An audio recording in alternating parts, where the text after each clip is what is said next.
What's up and what's happening, TPE fam? We are excited to bring you another episode of the Pivot Experience podcast, where our aim and goal is to help leaders pivot into their next. On this episode, we have a special guest by the name of Tyler Mumford. Tyler is a part of Chick-fil-A's leadership development program, and he has a desire to become an operator. Let's tune into his story and see what challenges and what opportunities that he's learned and he's gained since being a part of the program. Let's go. Take this mind of mine. What's up and what's happening, TPE family? We're back with another episode of the Pivot Experience podcast, where our aim and goal is to bring on leaders to help tell their story to help you pivot into your next. I've got a very special guest here, someone who has graciously taken their time out of their day for almost what I would relatively say a complete stranger. Somebody that they don't know from left or right, but just was out of good faith, willing to come on and share a little bit of their story and a little bit of insight about their process and their journey. I'm talking about a young man by the name of Tyler Mumford. He comes to us via Google Meet, and he is actually right now on the road putting in the work that he's going to talk about a little bit more during our conversation. But Tyler, I want to first of all kick off our time to say thank you so much for agreeing to be here. Thank you so much for just giving us a little slither of your leadership journey, and hopefully it can impact somebody else's journey and help them navigate these waters that we call leadership. And so, before we get into the heavier part of our conversation, Tyler, can you just introduce yourself to the audience, let them know who you are, where you're from, and just a little bit about yourself? Yeah, of course. So I was born in Oregon, but I was raised in South Carolina. And I really loved South Carolina. It's a really great environment and all. But my first interaction with Chick-fil-A actually came in 2004. I went to go visit my cousins out in Atlanta. And they're like, hey, let's go to Chick-fil-A. It sounds like you've never been. And as a 9-year-old I've never been. And so we went, and I was just so impressed that I could change out my ice cream cone or change out my toy for an ice cream cone. And I just was floored by it. And so by the time I turned 16, I had the opportunity to work at my local Chick-fil-A. My older brother was working there. And I was like, great, I get to work with him. I get to be with him. I get to work at this wonderful place that I've at least grown up with a little bit. And from there, I worked at that location in Baxter Village in South Carolina for about 3 to 4 years. And then after that, I actually removed some time after I graduated, and I went actually and served a church service mission for a couple of years down in Monterey, Mexico. And so there's really where I found my passion to love and serve people. Just because it was completely out of pocket, it was really putting my life on hold to go serve others. And really from that point on, I was like, hey, maybe Chick-fil-A can be this avenue to continually serve people whenever I get back home. So I went back home and I talked to Mike and hey, Mike, my operator is I think Chick-fil-A is long-term for me, but as you know, I have a long ways to go before any of these options become a reality of becoming an operator, working on staff. And so he's like, hey, let's start you on the journey. So in 2016, I started that journey of working on my leadership, making mistakes. I worked for him for another year, and then to pursue my education further, I actually moved out to Idaho of all places, out to BYU. And from there, I worked at another Chick-fil-A out there from 2018 to 2022. And there I really started to hone in on what leadership was, really started experimenting, making mistakes and whatnot. And so when I moved out there, I met who I would eventually marry to be my wife. I graduated from college, and then COVID hit. And I was at this crossroad of hey, a lot of this stuff's happening right now. How am I going to move forward? And so during COVID, I actually went on my first grand opening assignment out in Dallas, Texas. And I met this this grand opening supervisor who was part of this LDP program at one point, Zach LaCroix. And he gave me probably the best advice that I needed to hear that moment. Is like, your life is in your own hands. Go get what you want. And so I actually went back home and voluntarily took a demotion. At the time when I went to do that grand opening, I was like the kitchen director. I was like basically the right-hand man to the general manager. And I was like, hey, for me to pursue this, like I need to invest a lot more time into this. And so from that point on, I developed a leader who took my spot. And a year after that experience, I applied to LDP. And I applied to LDP in April of 2022. I started my interview process, got told yes in September of that year, and then started my time in LDP in November. And so ever since then, I've been really all across the U.S., everywhere from Texas to Chicago to Utah, Virginia, Florida, and just all over. And currently I'm pursuing to be an operator, and hopefully I'll be able to get that opportunity here soon. Awesome. And so I think you've kind of hit the nail on the head as far as just kind of laying it out there about your journey and what kind of sparked this long-term thought. And I think you said something very interesting to me that actually I had some time to reflect on earlier today, is that you understood what your why was, and you found out that, hey, I can execute this why through this medium that we call Chick-fil-A. And I think a lot of the time people miss the opportunity to really walk out their why because they're overly consumed with where they're going to apply that when they're going to have the application of the why, And so I said, hats off to you first and foremost to realize that, hey, Chick-fil-A can be a source for me to be able to do those things. And this is for anybody who's listening, like, get in tune with what your purpose is. So that was awesome, Tyler. Thank you so much for sharing that. I want to just kind of jump into what was the most part of the LDP interview process. Like, what do you feel gave you the most in preparation? What was the most challenging component of that? Gosh, I would say the biggest hurdle that I had to overcome was I didn't know what I didn't know. And so, like, starting out, like, there was no one from my home store that was planning to go through LDP. Like, there were people that talked about it, but they didn't take serious enough steps to actually, like, pursue that. And so, like, I was starting at ground zero. It's like, hey, like, I feel like I make an impact in my home store, but I don't know what they're expecting in the interview process. I don't know what these interviews are going to entail, if it's going to be more than one interview, like the extent of everything. Because I really only had like a snapshot from a grand opening.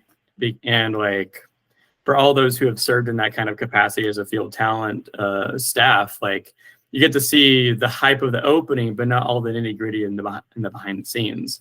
And so I actually spent some time visiting other operators who actually put people through LDP and who eventually became operators, and also just reaching out to participants in the programs. Like, hey, like, I know this is almost like a cold call, but like, or like a cold invite, but like, I want to know more. Like, I was asking some of my buddies, and they're like, hey, like, this person is a really good resource for this. And so in turn, that's a lot of the reason why I talk to so many people, like including yourself, on LinkedIn and all that, and like saying, hey, I'm open to connect, just because I know for myself, that was my biggest hurdle, was knowing about the program. And I would say the second thing is still staying motivated even when things got hard. Because like, there's a lot of people who apply to this LDP program and get told no on the first time, or the second time, or the third time. And like, I, including myself, kept on telling myself that, like, hey, is this worth it, Tyler? Like, are you good enough for this? And I've even had some like friends and coworkers like, hey, like, that sounds like a really impressive program. Do you think you can pull it off? I'm like, I hope so. And so I would say that second half was really overcoming my personal doubts, because really most of them came from inside. And so in between, like, not knowing what I didn't know and overcoming my personal doubts, honestly, the rest of it, like, I put in the work. I studied up for the interviews, made sure I was well-rounded as a participant or potential participant, but also really considering like, am I doing just barely enough to make it in the program, or am I doing enough to be successful in the program? Because I've met some individuals like, hey, what's the secret sauce to this interview? It's like, well, if you're asking what you can do just barely to pass it, that's not the right mindset to have. And so I was trying to make it so I would be successful in the program, not just barely make it in as well. Okay. No, and I think that's a very fair assessment. I think we know, being in the restaurants for as long as we have, we understand the gravity of the opportunity, and on all ends, particularly on the financial end. And sometimes I would question myself too, if you was walking up to an opportunity that could yield what this opportunity could yield. And that's not what it's all about, but I think it's a large responsibility. It's you're entering a partnership with a well-recognized brand, a well-ran brand at that. And yeah, I can definitely see how one would question themselves. Actually, we have a gentleman who's going through the process now at my home restaurant, and just the nerves that he had, going into that first interview, and it just put an application in. It took him a while to even muster the courage to put the application in, but we always knew he could do it. He had to believe himself that he could do it, and so he's actually got that in. But so thank you for sharing that.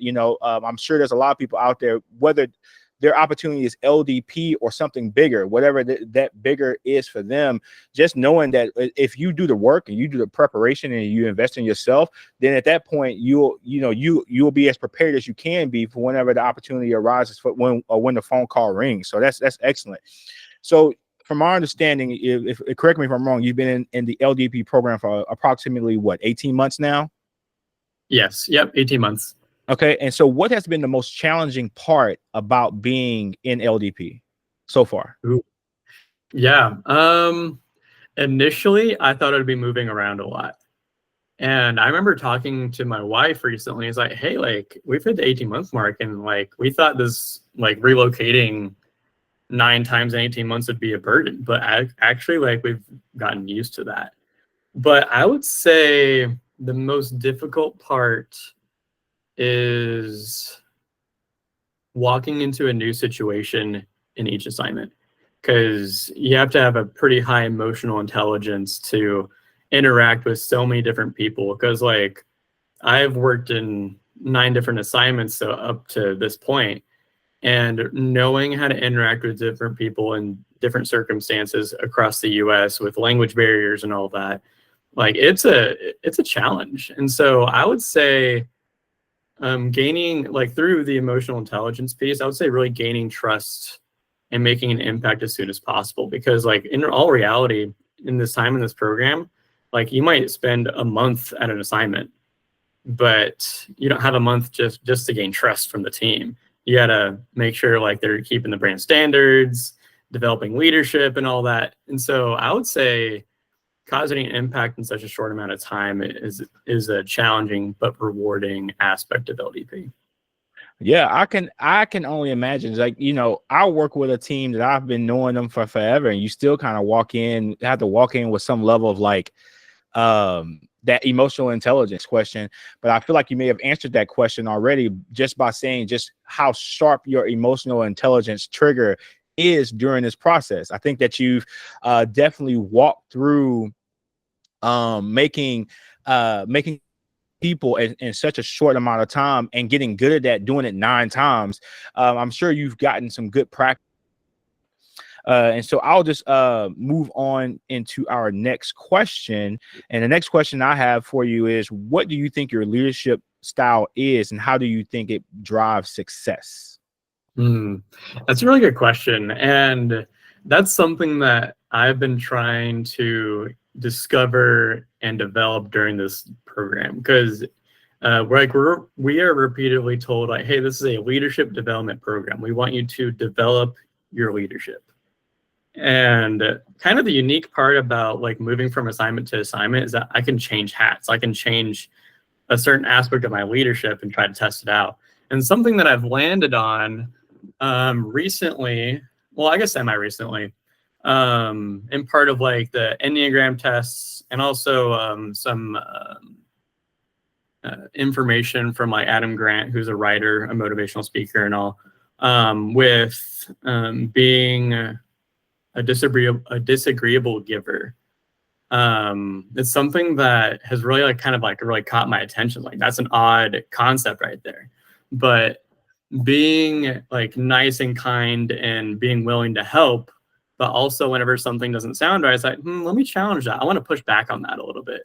And so fun fact of the day on the Enneagram, I'm actually 8 wing 9, which is a peacemaking challenger, which is like super weird. But like, I'm like, you know what? That really kind of really aligns with how my leadership is. Like I like challenging people on things, but not in like a not like confrontational, but like in a very like loving way. Kind of like a fatherly figure, but like, hey, like we're gonna keep rules, but I want you to make mistakes too. And so I've really loved practicing that aspect of my leadership, and hopefully that carries through to whenever I become an operator. Yeah, I think the effective leaders learn how to extend grace, and that's kind of what I'm hearing you say. You know, your tolerance level. Now, I'm sure there when the level of offense is egregious enough, you know, there is no grace. You know, we're playing by the rules. We got to uphold the standards. We got to protect the interests of the brand, all those different things. But I think there's some instances where in our leadership we recognize where you have to kind of bend a little bit. But I love that, like what you call it, disagreeable giver, disagreeable giver. Yeah, no, that might be a new phrase, because I feel like for me, I kind of float in that, without ever hearing that term or terminology. I feel like that's kind of where my leadership style kind of it lends itself to aligning with that. So no, I absolutely love that. What type of impact? Now, you've already kind of touched on this a little bit, but I guess in being more specific, what type of impact do you feel like you would like to make on a community or your team if you're awarded the opportunity of being an operator? That's a really good question. And I think like the mindset that I've adopted right now is that like whenever I'm at an assignment, I want to act as if I am that operator or leader in the store.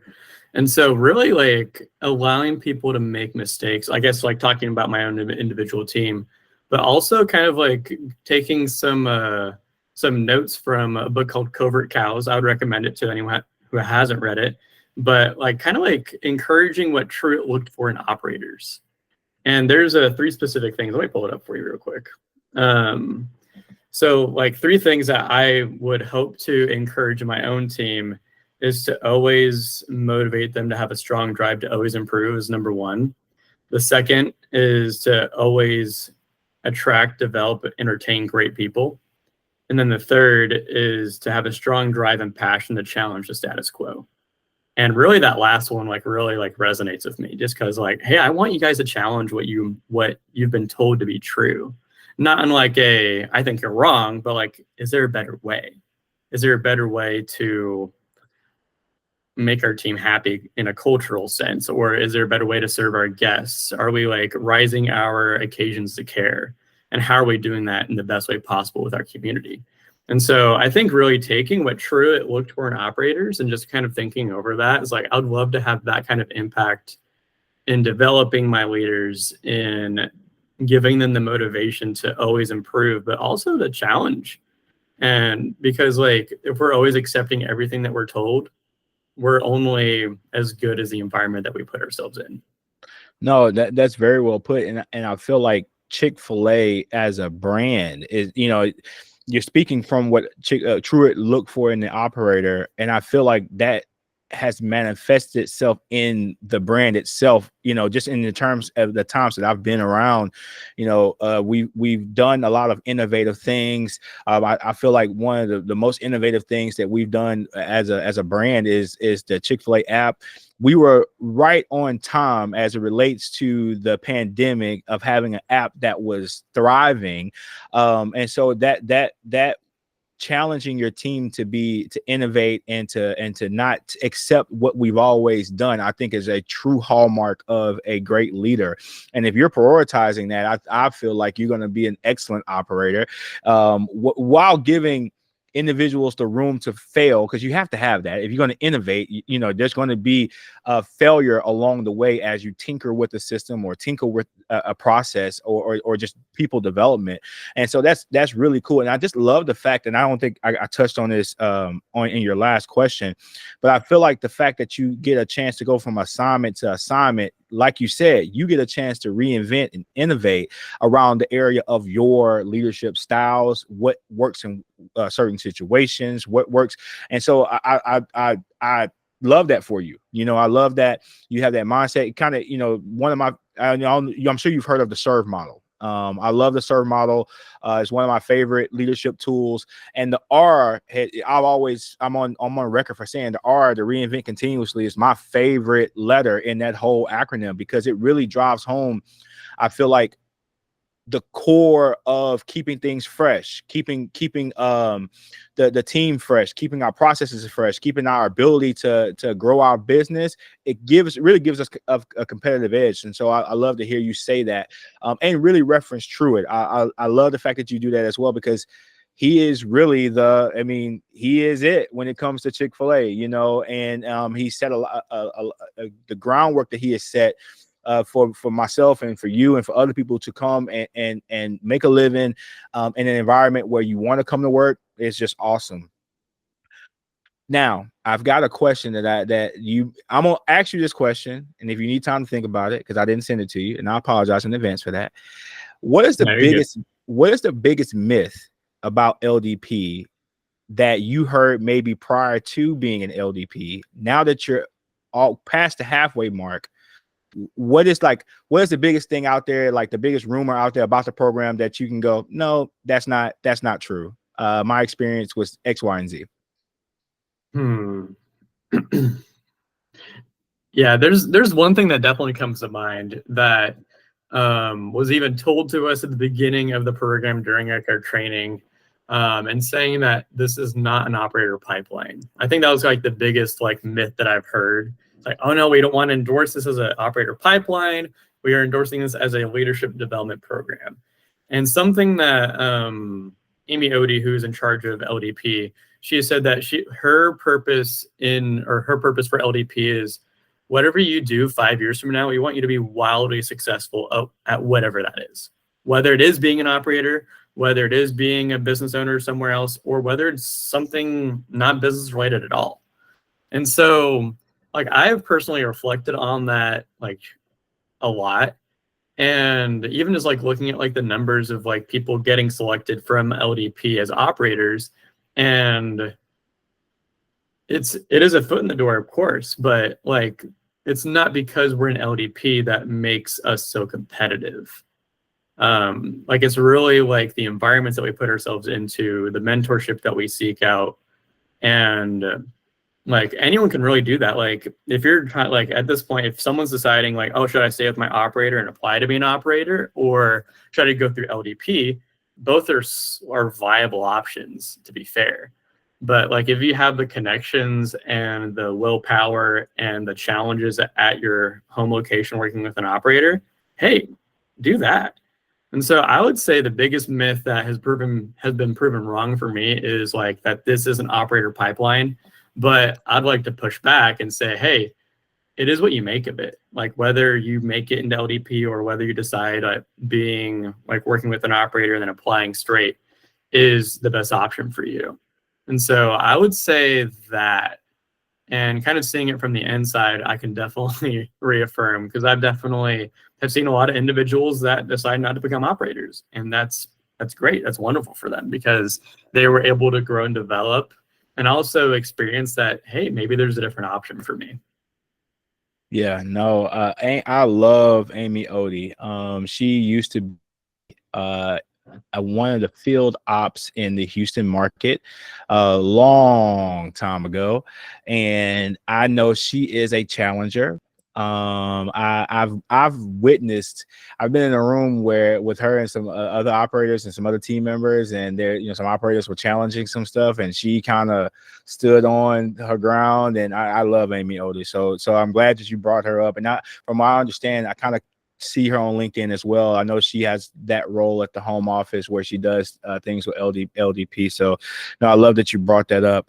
And the internet is just not letting us be great today, transparently, for whatever reason or another. But I'm going to just get to my last question. And I think you've answered this a few times during our interview, but I just want to kind of lay the groundwork or lay the floor work out for you to answer this formally. But what would you consider to be your greatest strength as a leader, or just as a man, or as a person, and why? Yeah. I think my biggest strength or asset that has helped me be successful is listening. And that really does fall into like that emotional intelligence realm, but like just listening. Because there's this phrase that one of my friends told me like 5 or 10 years ago. But it basically says like no one cares how much you know until they know how much you care. And so like I try to spend a lot more time listening than talking, and like really trying to understand someone's viewpoint or how they're feeling about a certain situation. And so really like listening, even though like it's just me being patient and listening and all, but like I think that has led to some of my greatest successes within this program and in other realms of my life as well. Because I think to be okay with silence and just be like, hey, like I just want to absorb what you just said instead of like fill the silence with something. But like just also to let someone know, it's like, hey, like I hear you and I understand that you're frustrated or that you're excited about this. Hey, let's make a plan either way so we can satisfy the needs that you have as an individual instead of just giving a blanket statement or a blanket response or it's like, yeah, But like, I think listening has really been the biggest reason for my success in this program and as a leader. Awesome, man. And I think enough people don't take those cues to just be quiet and let a person get out what they need to get out, so you can give thoughtful responses and really absorb what they wanted to say. So I love that. I want to say thank you so much for enduring the internet issues, whether it was on my end or yours, man. I appreciate your patience with us. I thank you. Hopefully you guys out there had a chance to hear Tyler's story, and you were enlightened about the LDP process. But not only that, just hearing his heart as a leader. I believe whether we were talking about LDP or mission work or whatever it is, I feel like Tyler just represents what it means to be a good leader. I love some of the things that he brought up. There's a lot of things in this interview that I'm going to have some additional research and reflection on. And so I definitely appreciate your time today, Tyler. Thank you so much for joining the show. Yeah, of course. And for anyone who's listening, like if you want to reach out to me personally, I'm open to have some conversations. So just hit me up. Yeah. All right, guys. There you have it. Another episode of the TPE podcast. Thank you guys so much for tuning in. And until next time, guys, peace.